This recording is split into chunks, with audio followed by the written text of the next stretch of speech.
I'm gonna show you how to make custom captions like these without having to keyframe or even type anything. All you gotta do is click a few buttons in Descript. In my project, I can either make a text layer and change it to captions, or I can go to the captions panel and select any of these pre-made options. Now, if you're fine with the way these captions look right out the box, that's it. Video done for you.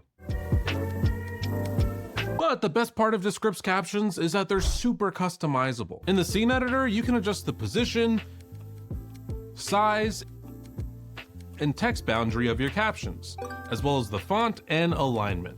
And clicking here will open up the Style tab. And this is where you can get real nice and wacky with it. You can change the type of captions, colors, and add borders or backgrounds.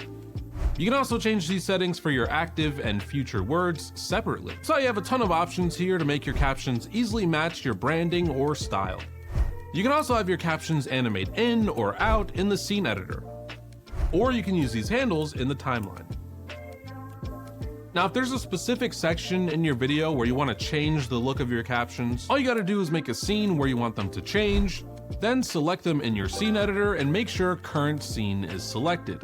Now, all the changes you make will only affect that specific scene.